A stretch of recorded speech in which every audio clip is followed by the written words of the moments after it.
નમસ્કાર વિદ્યાર્થી મિત્રો. લાસ્ટ વિડીયોમાં આપણે સૃષ્ટિ પ્રોટિસ્ટાના સજીવો વિશે, સમુદાયો વિશે આપણે ચર્ચા કરીએ છીએ. એમાં 5 સમુદાય સમજવાના છે. એમાં ક્રાયસોફાઇટ્સ પહેલો આપણે જોઈ ચૂક્યા, બીજો ડાયનોફ્લેજેલેટ્સ અને ત્રીજો યુગ્લિનોઇડ્સ આપણે 3 સમજી ચૂક્યા છીએ. હવે આગળ 2 બાકી છે, સ્લાઇમ મોલ્ડ્સ અને પ્રજીવો. એના વિશે આપણે થોડુંક સમજવા પ્રયત્ન કરીશું. તો આપણે ક્રમશઃ એક પછી એક સમુદાયો વિશે શોર્ટનોટ તરીકે તમારે તૈયાર કરવાના છે અને દરેક પ્રાણીઓ આકૃતિઓ આપેલી છે એ પ્રમાણે ઓળખવાની અને સમજીને તૈયાર કરવા માટે પ્રયત્ન કરવાનો છે. આકૃતિઓ બને ત્યાં સુધી પરીક્ષામાં દોરવાની પૂછાતી નથી, પણ આકૃતિ યાદ હશે તો આપણે થિયરી પણ ચોક્કસ યાદ રાખી શકીશું.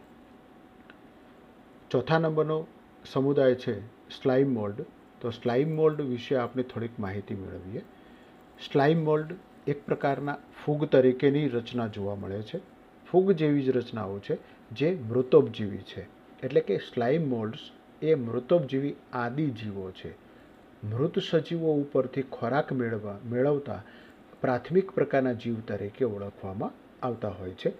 વનસ્પતિઓની સડતી શાખાઓ કે પર્ણોની સાથે તેમના દેહને પ્રસારી સડતા કાર્બનિક દ્રવ્યને ગળી જાય છે. તો સ્લાઇમ મોલ્ડ્સ મોટાભાગે ક્યાં જોવા મળે છે? વનસ્પતિઓ જ્યાં સડતા હોય, સડતા ભાગો જોવા મળે, વનસ્પતિઓના ભેજવાળા પ્રકાંડો જોવા મળે અને પર્ણો જે સડતા જોવા મળે છે એની ઉપર મોટાભાગે પ્રસારતા જોવા મળે છે. એટલે કે વનસ્પતિઓની સડતી શાખાઓ ઉપર કે પર્ણો સાથે સ્લાઇમ મોલ્ડ પોતાના દેહને પ્રસાર કરવો એટલે ફેલાવવો, પોતાના દેહને ફેલાવી અને વનસ્પતિ ઉપર આવેલા કાર્બનિક પદાર્થો છે એ સડતા કાર્બનિક પદાર્થો ડાયરેક્ટ મેળવે છે અને પોતાના શરીરમાં લઈ લે છે, ગળી જાય છે, એમ આપણે ચોક્કસ કહી શકાય છે. એટલે આ સ્લાઇમ મોલ્ડ મોટે ભાગે મૃતોપજીવી આદિ સજીવ તરીકે ગણવામાં આવતું હોય છે, જે આપણે તેની આકૃતિઓ પણ આગળ સમજવાના છીએ. સાનુકૂળ પરિસ્થિતિમાં તેઓ એકત્રિત થઈ પ્લાઝ્મોડિયમ કહેવાતું સ્વરૂપ બનાવે છે. સાનુકૂળ પરિસ્થિતિની અંદર આ સ્લાઇમ મોલ્ડ બધા એકત્રિત થઈ જાય છે અને પ્લાઝ્મોડિયમ કહેવાતું હોય તેવા પ્રકારનું સ્વરૂપ બનાવે છે. પ્લાઝ્મોડિયમ બનાવે છે તેમ નહીં, પણ પ્લાઝ્મોડિયમ જેવું ગોળાકાર સ્વરૂપ બનાવે છે. મોટે ભાગે વનસ્પતિના લાકડા ઉપર ક્યારેક જોવા મળે કે લાકડું હોય સડતું, અને સડતા લાકડા ઉપર ક્યારેક આ પ્રકારની ફેલાયેલી સ્લાઇમ મોલ્ડ જોવા મળતી હોય પ્રસરેલી, તો ક્યારેક વિપરીત પરિસ્થિતિમાં તે કેવું બની જાય છે? ગોળાકાર બની જતું હોય છે અને લાકડું નીચે હોય છે. એટલે ગોળાકાર પ્લાઝ્મોડિયમ જેવું સ્વરૂપ બની જતું હોય છે. એ પ્રકારની બાબત આપણને અહીંયા સમજાવે છે, જે વિકાસ પામી કેટલા ફૂટ સુધી ફેલાય છે. હવે ગોળાકાર સ્વરૂપે ફેલાઈ અને એ પરિવહન પામે છે અને કેટલાય ફૂટ સુધી અંતર વનસ્પતિ ઉપર કે નીચે પડી અને દૂરના અંતરો સુધી બીજી વનસ્પતિઓ સુધી તે પ્રસરતું જોવા મળે છે. કેટલાક ફૂટ સુધી તે ફેલાતું હોય છે. આ કેવી પરિસ્થિતિ છે? સાનુકૂળ પરિસ્થિતિ. એને અનુકૂળ પર્યાવરણ મળે ત્યારે આ પ્રકારે વનસ્પતિ ઉપર ફેલાતું જોવા મળે છે. હવે પ્રતિકૂળ પરિસ્થિતિ. પ્રતિકૂળ પરિસ્થિતિ એટલે સ્લાઇમ મોલ્ડ માટે વાતાવરણ અનુકૂળ ન હોય ત્યારે પ્રતિકૂળ પરિસ્થિતિ દરમિયાન પ્લાઝ્મોડિયમ જેવી રચના બને અને વિભેદન પામી તેમની ટોચના ભાગે બીજાણુઓ ધરાવતી ફળકાય નામની રચના બનાવે છે. હવે પ્રતિકૂળ પરિસ્થિતિ હોય ત્યારે તે પ્લાઝ્મોડિયમ જેવી રચનામાં વિભેદન પામી જાય છે. વિભેદન પામી એના ટોચના ભાગે બીજાણુઓ ધરાવતી ફળકાય નિર્માણ પામે છે. હવે એની આકૃતિ આપણે સમજવા પ્રયત્ન કરીએ તો આપણી સામે અહીંયા તમને આકૃતિઓ આપવા માટે પ્રયત્ન કરેલો છે.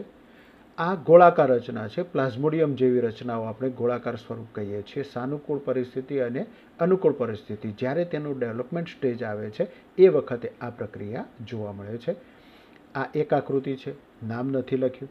આવા પ્રકારની રચના કપ આકારનું આ ફળકાય છે. એની ટોચના ભાગે એની અંદર ઘણા બધા બીજાણુઓ હોય છે. આ જુઓ, આ આખી એક ફૂગની રચના, આખી ઉપસી આવે છે અને એની ઉપર ગોળાકાર બીજાણુઓ જેવી રચનાઓ તૈયાર કરે છે.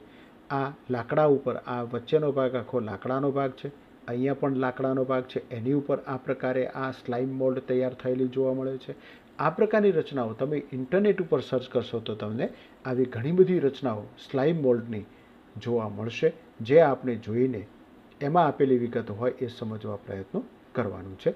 બાકી ટેક્સ્ટબુકમાં આપ્યું છે એ પ્રમાણે જ આપણે ખાસ ધ્યાનમાં લેવા પ્રયત્નો કરીશું. તો આ પ્રમાણે પ્રતિકૂળ સંજોગોની અંદર પરિસ્થિતિ દરમિયાન વિભેદન પામી તેમની ટોચના ભાગે બીજાણુઓ ધરાવતી ફળકાય, એટલે ફળકાય મોટું જોવા મળે, અહીંયા આપ્યું છે એ પ્રમાણે આ આખું મોટું શું કહેવાય? એક ફળકાય કહેવાય. એની અંદર શું છે? અસંખ્ય બીજાણુઓ જોવા મળે છે, સ્પોર્સ જોવા મળે છે, એમ આપણે કહી શકીએ છીએ. ફ્રુટિંગ બોડી તરીકે ઓળખી શકાય. બીજાણુઓ સ્પષ્ટ દિવાલો ધરાવે છે. બીજાણુઓ છે શું કરે? સ્પષ્ટ દિવાલો. તેઓ ખૂબ જ પ્રતિકારકતા દાખવે છે અને વિપરીત પરિસ્થિતિઓમાં પણ જીવિત રહે છે. હવે બીજાણુઓ ફળકાયની અંદર, ફળકાય આવું મોટું જોવા મળે તો એની અંદર બીજાણુઓ જોવા મળે. ઉપરનો ભાગ ઢાંકેલો હોય તો આ બીજાણુઓ છે મોટાભાગે કેવા? આવા ગોળાકાર બીજાણુ જોવા મળે છે. એની કોષ દિવાલ છે એ પ્રતિકારકતા દર્શાવતી જોવા મળે, સ્પષ્ટ દિવાલ જોવા મળે. પ્રતિકૂળ પરિસ્થિતિની અંદર જીવવા માટે અનુકૂલિત થયેલી છે અને વિપરીત પરિસ્થિતિઓની અંદર પણ તે જીવિત રહેતી હોય છે. જ્યારે અનુકૂળ વાતાવરણ આવે ત્યારે એ બીજ પાછું બીજા વાતાવરણ પહોંચ્યું હોય તો ત્યાં તે અંકુરિત થઈ અને સડતા લાકડા ઉપર પોતાનું પ્રભુત્વ જમાવે છે. બીજાણુઓ હવાના પ્રવાહ દ્વારા વિકિરણ પામે છે.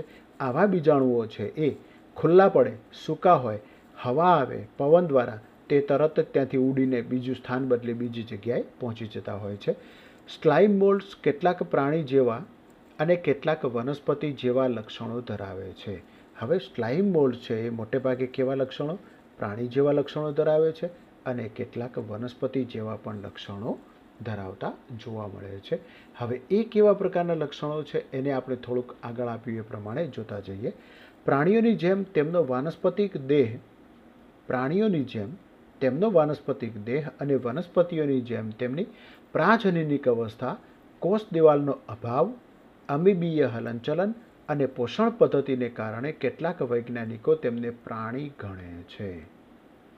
તો આ સ્લાઇમ મોલ્ડ પ્રાણી જેવા લક્ષણો ધરાવતું જોવા મળે છે, માટે એમને પ્રાણી તરીકે ગણવામાં આવતું હોય છે. પણ પ્રાણી નથી, પણ શું છે? વનસ્પતિ તરીકે ગણવામાં આવતું હોય છે. તો ઘણી બધી સ્લાઇમ મોલ્ડ્સ એવી છે કે પ્રાણીઓની જેમ તેમનું વર્તન થતું જોવા મળે છે. એટલે પ્રાણીઓની જેમ તેમનો વાનસ્પતિક દેહ હોય છે, એટલે એમનો વનસ્પતિ દેહ આપણે આ જોઈએ છીએ પ્રાણી જેવો ગોળાકાર સ્વરૂપમાં ઈંડા જેવો આપણને જોવા મળતો હોય છે. અને વનસ્પતિઓની જેમ પ્રજનનિક અવસ્થા જોવા મળે છે. વનસ્પતિની જેમ શાખાઓ તૈયાર કરી ફળકાય જોવા મળે છે અને ફળકાયમાં બીજાણુઓ હોય છે. એને આપણે કહીએ છીએ પ્રાજનનિક અવસ્થા તરીકે ઓળખવા પ્રયત્ન કરીએ છીએ, જે વનસ્પતિની જેમ કાર્ય થતું હોય છે. કોષ દિવાલનો અભાવ, એટલે ફળકાય ઉપર વધુ પ્રમાણમાં કોષ દિવાલનો અભાવ જોવા મળે. અમીબીય હલનચલન, હવે પ્રાણીની માફક હલનચલન કરે. અમીબા છે એ ખોટા પગ ફેલાવી હલનચલન કરતું જોવા મળે છે. આપણે એની આકૃતિ સમજવી હોય તો આપણે સમજી ચૂકેલા છીએ. આ પ્રકારનું અનિયમિત આકારનું શું જોવા મળે? અમીબા. તો બીજાણુઓ જે ગોળાકાર હોય એ ઘણી વખતે આવા અનિયમિત આકારના જોવા મળે છે અને તેમની પોષણ પદ્ધતિ છે કેવા?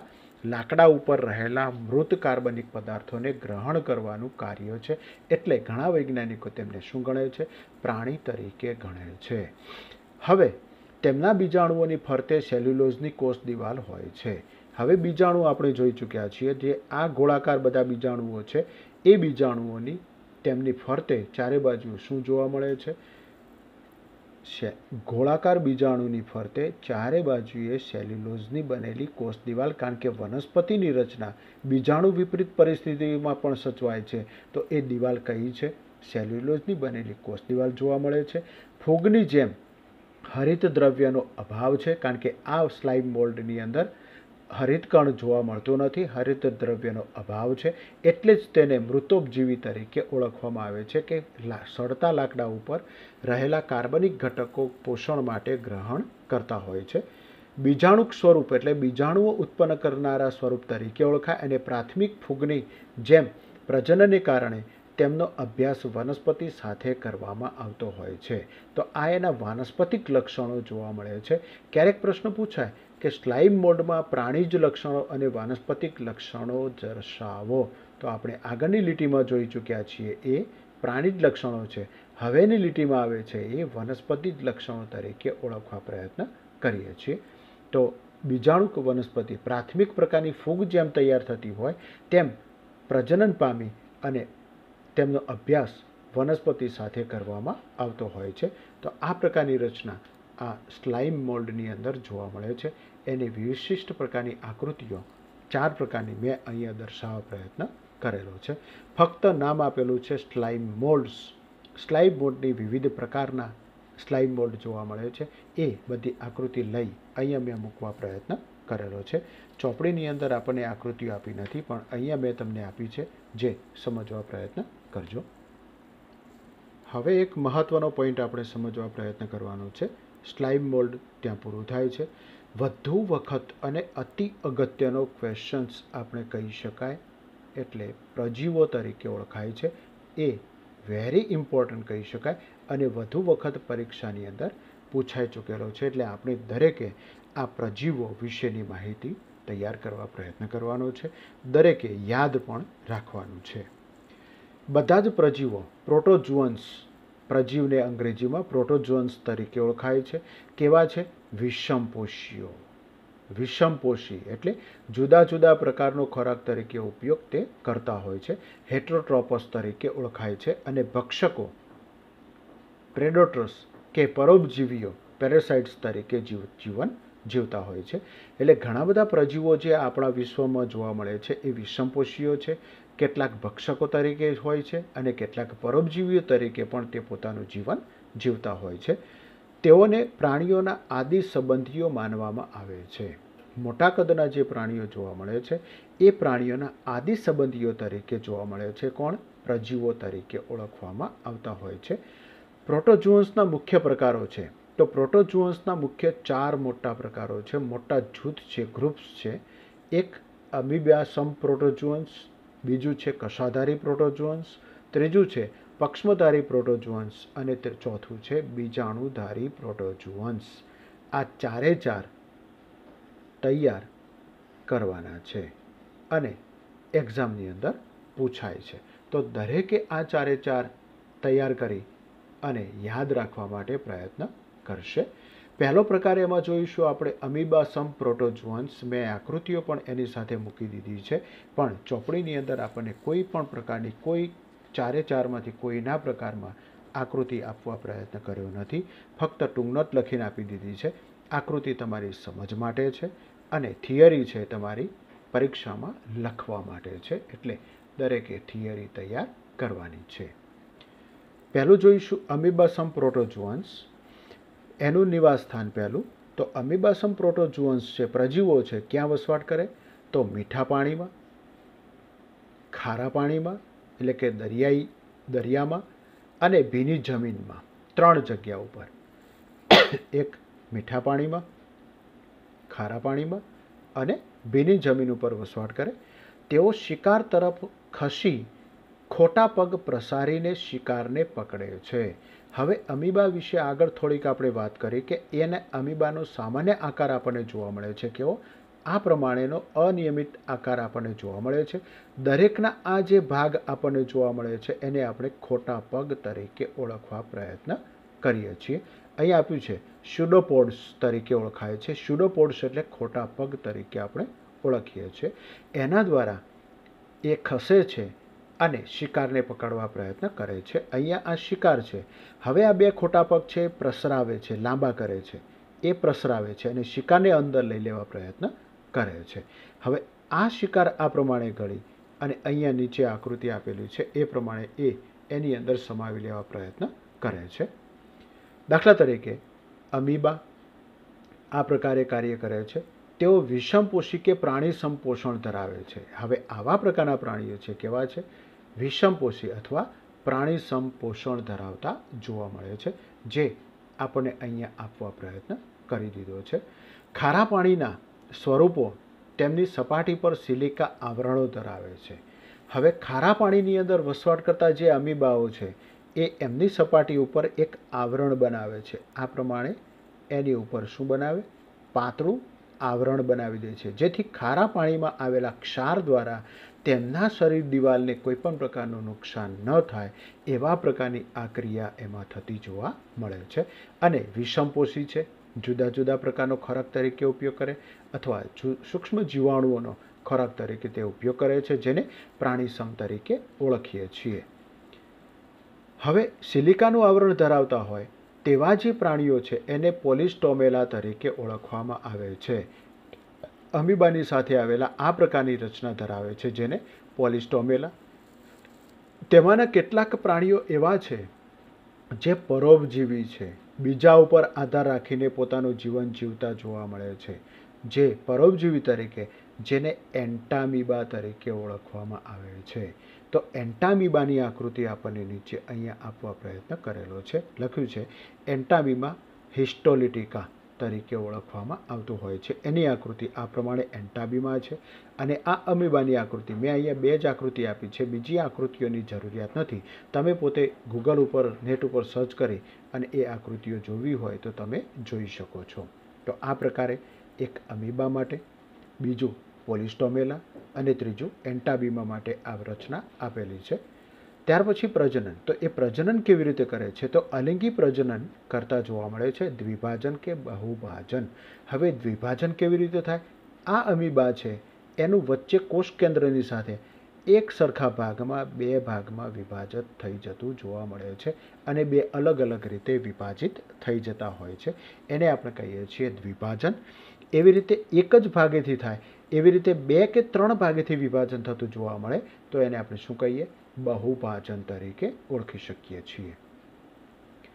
કેટલાકમાં યુગ્મન જ દ્વારા લિંગી પ્રજનન થાય છે. કેટલાકની અંદર શું થાય છે? જન્યુ યુગ્મનજ દ્વારા લિંગી પ્રજનન થતું જોવા મળે છે.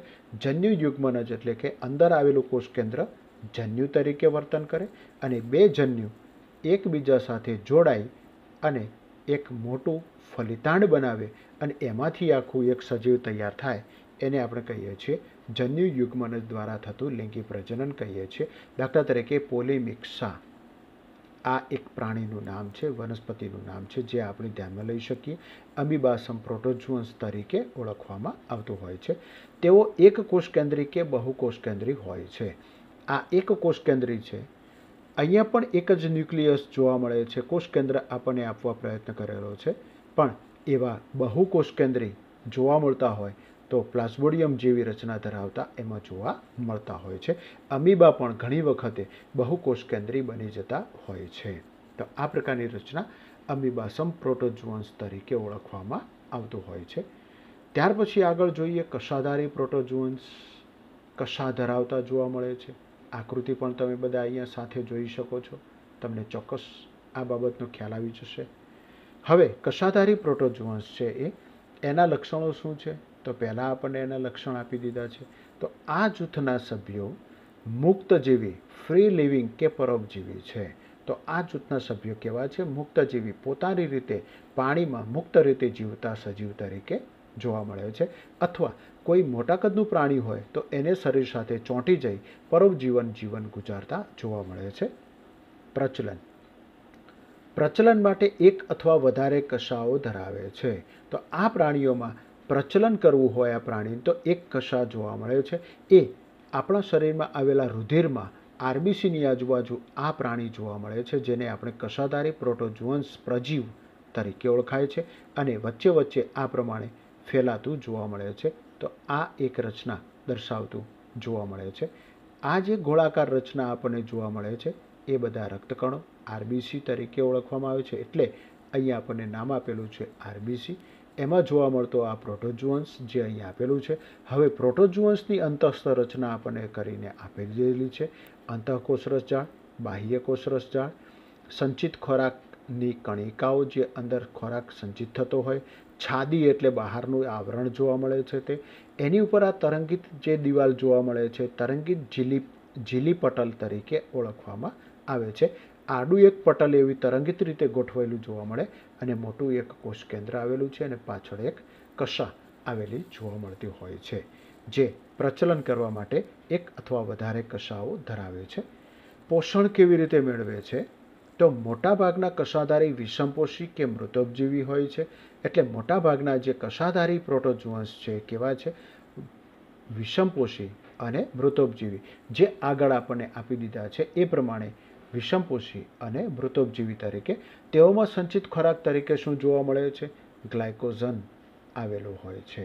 સંચિત ખોરાક તરીકે કયા છે? ગ્લાયકોઝન આપણને મળે છે. પ્રજનન, તેઓ આયામ વિભાજન દ્વારા અલિંગી પ્રજનન દર્શાવે છે. આયામ વિભાજન, ઊભું વિભાજન એટલે અહીંથી વિભાજન દર્શાવી ધીમે ધીમે આગળ વિભાજન થતું જોવા મળે. આ પ્રમાણે બે ભાગમાં વિભાજિત થઈ જાય, એક આ ભાગ અને બીજો નીચે વિભાજન થઈ જતું જોવા મળે છે. તો આયામ વિભાજન દ્વારા અલિંગી પ્રજનન દર્શાવે. તેઓમાં લિંગી પ્રજનન જોવા મળતું નથી. એટલે લિંગી પ્રજનન નથી, ફક્ત અલિંગી પ્રજનન દર્શાવે છે, જેને કશાધારી પ્રોટોઝોઅન્સ અને મનુષ્યમાં રુધિરમાં રક્તકણોની વચ્ચે પરોપજીવન તરીકે જીવતા જોવા મળે છે. મુક્ત રીતે પરોપજીવી તરીકે પોતાનું જીવન વિતાવે છે. અન્ય લક્ષણો એના ઉપર શું છે? તો તેમના પરોપજીવી સ્વરૂપો ઊંઘવાની બીમારી જેવા રોગો ઉત્પન્ન કરે છે. આ જ્યારે બ્લડમાં આવે છે ત્યારે એ મુક્ત રીતે પ્રચલન કરતા હોય ત્યારે એમાંથી એક દ્રવ્ય મુક્ત થતું હોય છે અને એ દ્રવ્ય દ્વારા વ્યક્તિ ઊંઘવાની બીમારી જેવા રોગો સાથે સ્લીપિંગ સિકનેસ ઉત્પન્ન કરવા માટે જવાબદાર બને છે. દાખલા તરીકે ટ્રાયપેનોસોમા. તો આ પ્રાણી આપ્યું છે આપણને કયું છે? ટ્રાયપેનોસોમા તરીકે ઓળખવામાં આવતું હોય છે, જે આપણે અહીંયા ધ્યાનમાં લેવાનું છે. હવે આગળ જોઈશું પક્ષમધારી પ્રોટોઝોઅન્સ. સિલિએટેડ. પક્ષમધારી પ્રોટોઝોઅન્સની અંદર આપણે ખાસ એ ધ્યાનમાં લઈએ છીએ કે ફક્ત પેરામિશિયમ ઉદાહરણ તરીકે ધ્યાનમાં લેવા પ્રયત્ન કરીએ છીએ, અથવા બેલેન્ટેડિયમ કોઇલ તરીકે ઓળખાતું હોય એવું પ્રાણી પણ આપણે એની અંદર લેવા પ્રયત્ન કરીએ છીએ. એમાં આપેલું છે તો પેરામિશિયમ ખાસ ઉદાહરણ તરીકે ધ્યાનમાં લેવાનું, કારણ કે પેરામિશિયમમાં કશા નહીં પણ પક્ષમાં વધુ પ્રમાણમાં જોવા મળે છે, માટે તેને પક્ષમધારી પ્રોટોઝોઅન્સ તરીકે ઓળખવા પ્રયત્ન કરીએ છીએ. એના લક્ષણો શું છે? તો તે સૌથી વિકસિત અને વિવિધતા ધરાવતું પ્રજીવોનું એક જૂથ છે. સૌથી વધુ વિકસિત અને વિવિધતાઓ ધરાવતું એક જૂથ ગણવામાં આવતું હોય છે. તેઓ જો કે એક કોષી છે. આ પ્રાણીઓ કેવા જોવા મળે છે? એક કોષી જોવા મળે છે, કારણ કે તેમનું શરીર છે એ એક કોષમાં જ વિભાજિત થયેલું શરીર રચના જોવા મળે છે. તમે આકૃતિમાં નીચે ચોક્કસ જોઈ શકો છો. પરંતુ વિવિધ કાર્યો કરવા માટે વિશિષ્ટ અંગિકાઓ જેવી કે મુખ, પાચન નળી, સંવેદી અંગો વગેરે ધરાવતા જોવા મળે છે. એટલે એમને જુદા જુદા પ્રકારના કાર્યો કરવા માટે મુખ જોવા મળે છે, પાચન નળી જોવા મળે છે અને વિવિધ સંવેદી અંગો એટલે પક્ષમો તરીકેની રચના એની અંદર જોવા મળે છે, જે તમે આકૃતિની અંદર સ્પષ્ટ રીતે જોઈ શકો છો. તો આ પ્રકારે ઓરલ ગ્રોવ એટલે મુખ ખાંચ તરીકે ઓળખી શકાય. ફૂડ વેક્યુઅલ, ખોરાકને લઈ જતી રચના, વેક્યુમ એટલે આકુંચક રસધાની તરીકે ઓળખી શકાય. માઇક્રોન્યુક્લિયસ, પછી પેલિસેલ, ચેતાતંતુઓ, આવા જુદી જુદી પ્રકારની રચનાઓ ધરાવતા તંતુઓ આપણને એની અંદર જોવા મળે છે. એનું નિવાસસ્થાન, તો આવા પ્રાણીઓ ક્યાં નિવાસસ્થાન ધરાવે છે? તો મોટાભાગના પક્ષમધારી પ્રાણીઓ મીઠા પાણીમાં વસવાટ કરે છે. અને મીઠા પાણીમાં વસવાટ કરતા પ્રાણી કયા છે? પેરામિશિયમ તરીકે ઓળખવામાં આવે છે. જ્યારે કેટલાક અંતઃપરોપજીવી તરીકે પણ વસવાટ કરે છે. વિવિધ પ્રકારના સજીવોની અંદર અંતઃપરોપજીવી તરીકે અને રોગકારકો તરીકે પણ વસવાટ કરતા જોવા મળે છે અને વખણાય છે, જેને બેલાન્ટિડિયમ તરીકે ઓળખવામાં આવે છે. બાજુમાં આપણને આકૃતિ આપેલી છે. બેલાન્ટિડિયમ જે સજીવના શરીરની અંદર રક્તકણો સાથે વસવાટ કરતા જોવા મળે છે, જેને આપણે પરોપજીવી, અંતઃપરોપજીવી એટલે કે શરીરની અંદર વસવાટ કરે એને અંતઃપરોપજીવી તરીકે ઓળખીએ છીએ. કેટલાક પક્ષમધારી વસાહતી છે. કેટલાક પક્ષમધારી જે નાના નાના તંતુઓ ચારે બાજુએ જોવા મળે છે એને આપણે પક્ષમધારી, જેને સિલિયા તરીકે ઓળખવામાં આવે છે, પક્ષમો ધરાવતા જોવા મળે. જ્યારે કેટલાક સ્થાયી હોય છે, જેમાં પક્ષમાં હોતા નથી, પણ પક્ષમાં આની આજુબાજુ પણ જોવા મળે છે, છતાં એ પક્ષમાં અંદર લઈ ઉપર આવરણ બનાવી અને વસવાટ કરતા જોવા મળે છે, જેને આપણે શિષ્ટ કોષ્ઠ તરીકે ઓળખવા પ્રયત્ન કરીએ છીએ. શિષ્ટ એટલે કેવું છે? કોષ્ઠ. અને એનું ડેવલપમેન્ટ થાય એટલે પક્ષમાં ઉત્પન્ન કરતા જોવા મળતા હોય છે. પ્રચલન. તો કેવી રીતે પ્રચલન કરે છે? તો પ્રચલન માટે તેઓ પક્ષમો ધરાવે છે. મોટે ભાગે પક્ષમો દ્વારા જ પ્રચલન કરે છે. ક્રમબદ્ધ રીતે ગોઠવાયેલા પક્ષમોના સંકલિત જેવા હલનચલનને કારણે પાણીના પ્રવાહની સાથે ખોરાક પણ અન્નમાર્ગના પોલાણમાંથી પસાર થાય છે. એટલે ક્રમબદ્ધ રીતે ગોઠવાયેલા જે પક્ષમો છે એનું સંકલિત જેવું હલનચલન થતું જોવા મળે છે.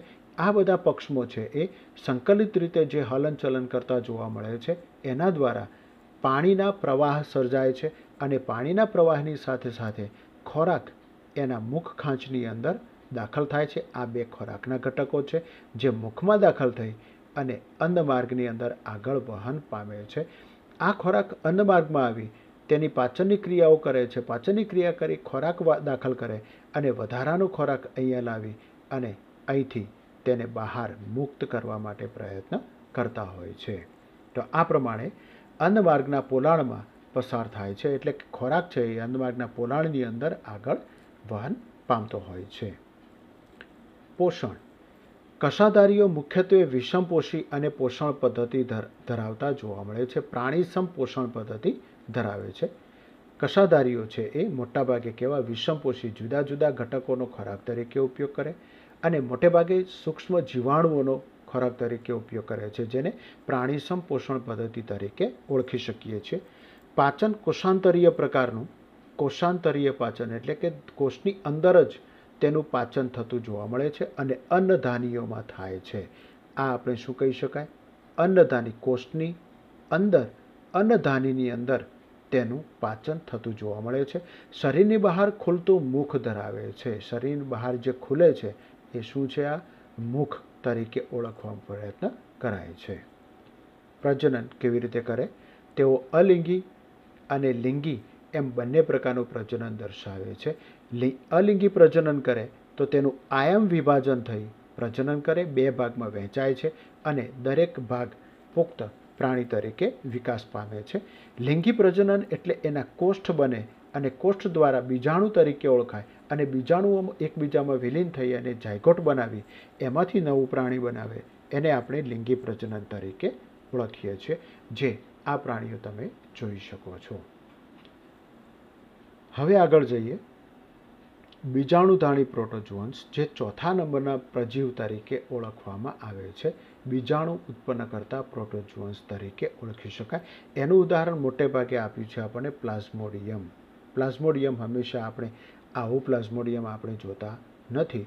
એક ગોળાકાર પ્લાઝ્મોડિયમ જ આપણા બ્લડમાં આજુબાજુ રક્તકણો સાથે ફરતું જોવા મળે છે અને એની અંદર આવા અનિયમિત આકારનું કોષ કેન્દ્ર પણ જોવા મળે છે. તો આવા પ્રકારની રચના ધરાવતું હોય એને આપણે કહીએ છીએ પ્લાઝ્મોડિયમ તરીકે ઓળખીએ છીએ. તો આ એક લાંબુ બનેલું પ્લાઝ્મોડિયમ છે જે રક્તકણને તોડવાનું કાર્ય કરે છે.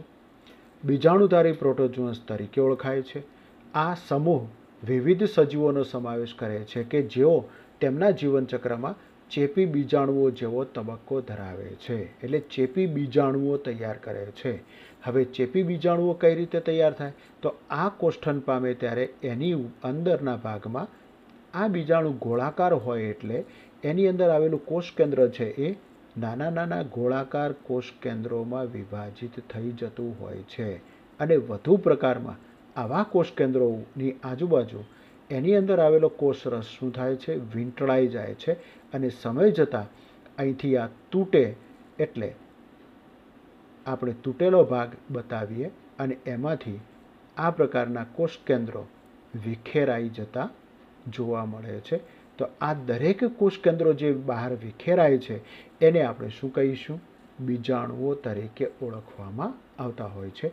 સૌથી કુવિખ્યાત એ પ્લાઝ્મોડિયમ મેલેરિયાને લગતો પરોપજીવી કે જે મેલેરિયા ઉત્પન્ન કરવા માટે જવાબદાર બને છે.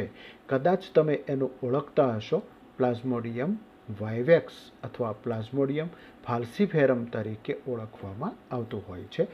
આ રોગ એવો છે કે જે માનવ વસ્તીને આશ્ચર્યચકિત કરી દે તેવી અસર ધરાવે છે. દાખલા તરીકે પ્લાઝ્મોડિયમ દ્વારા ફેલાતો રોગ મેલેરિયાનો રોગ, જેને મેલેરિયાના તાવ તરીકે ઓળખવામાં આવતો હોય છે. એની અંદર પ્લાઝ્મોડિયમ રક્તકણોનો ધીમે ધીમે તોડવાની પ્રક્રિયા કરે છે, બીજાણુઓ ઉત્પન્ન કરી નવા પ્લાઝ્મોડિયમ તૈયાર કરી અને વધુને વધુ રક્તકણો તોડે છે. પછી મેક્સિમમ પરિસ્થિતિ પહોંચે એટલે એને ઝેરી મેલેરિયા તરીકે ઓળખવામાં આવતું હોય છે. તો આ પ્રકારના પ્રોટોઝુઅન્સ વિશેની વિગતો આપણને આપી છે, જે 4 પોઈન્ટ તમારે થિયરિકલ તૈયાર કરવાના છે. ચારેની આકૃતિઓ ફક્ત તમારે સમજવાની છે, પરીક્ષામાં દોરવાની આવતી નથી. ઓકે, તો આટલું તમે તૈયાર કરવા પ્રયત્ન કરજો. હવે એક આગળ મહત્વનો પોઈન્ટ આપ્યો છે, જે તમારી ચોપડીમાં નથી પણ તૈયાર કરવા માટેનું છે. મોનેરા અને પ્રોટિસ્ટા વચ્ચેનો ભેદ સ્પષ્ટ કરો. એના ક્રમ 11 લક્ષણો આપેલા છે. 11 લક્ષણો મોનેરામાં કેવી રીતે છે, પ્રોટિસ્ટામાં કેવી રીતે જોવા મળે છે, એની વિગતે અહીંયા ચર્ચા કરવા પ્રયત્ન કરેલો છે, જે એક્ઝામમાં તમને કામમાં આવી શકે છે. કોષકેન્દ્ર, પ્રાથમિક પ્રકારનું કોષકેન્દ્ર મોનેરામાં જોવા મળે છે, પ્રોટિસ્ટામાં સુવિકસિત કોષકેન્દ્ર. કોષનું કદ, મોનેરામાં કોષનું કદ કેવું, પ્રમાણમાં નાના કદના એટલે કેટલા, 0.1 થી 5 માઇક્રોમીટર જેટલું જ કદ ધરાવતા જોવા મળે છે. પ્રોટિસ્ટાની અંદર જે કોષો આવેલા છે એનું કદ મોટા કદના જોવા મળે છે, 10 થી 100 μm કદના જોવા મળે છે. કોષ દિવાલ, મોનેરાની અંદર પેપ્ટિડોગ્લાયકેનની બનેલી છે.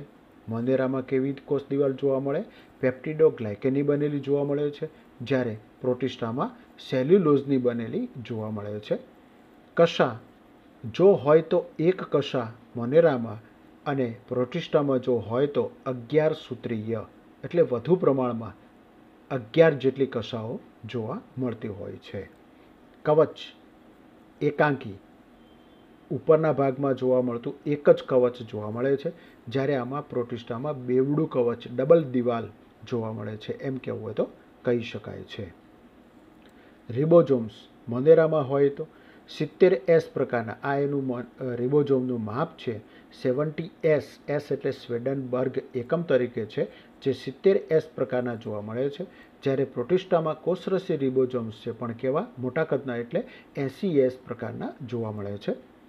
રસધાની, મોનેરામાં રસધાની છે કેટલી, પટલયુક્ત રસધાનીનો અભાવ છે, એટલે મોનેરામાં રસધાની જોવા મળતી, પટલયુક્ત જોવા મળતી નથી, જ્યારે પટલયુક્ત રસધાની પ્રોટિસ્ટામાં હાજર છે. કોષ વિભાજન, મોનેરામાં અસમભાજન પ્રકારનું, ત્રાકતંતુઓનો અભાવ છે. અસમભાજન, ગમે તે રીતે ગમે તે ભાગમાં વિભાજન થઈ શકે છે. પ્રોટિસ્ટામાં ત્રાકના નિર્માણને કારણે સમભાજન થાય છે.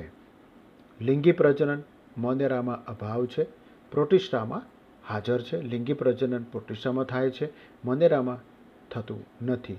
અર્ધસૂત્રી ભાજન મોનેરામાં નથી, જ્યારે અર્ધસૂત્રી ભાજન પ્રોટિસ્ટામાં જોવા મળે છે. અંગિકાઓ, પટલયુક્ત અંગિકાઓની ગેરહાજરી છે મોનેરાની અંદર, જ્યારે પ્રોટિસ્ટામાં પટલયુક્ત અંગિકાઓની હાજરી છે. તો આ પ્રમાણેના 11 ભેદભાવો આપેલા છે. તમે તૈયાર કરજો, લોંગ ક્વેશ્ચન તરીકે પૂછી શકાય છે, અને આ જ પ્રમાણે લખવા પ્રયત્ન કરવાનો છે. તો આ પ્રમાણે આટલે સુધી તમે તૈયાર કરો. નેક્સ્ટ ટાઈમ આપણે એક નવો પોઈન્ટ સમજવા પ્રયત્ન કરીશું. ઓકે, આભાર.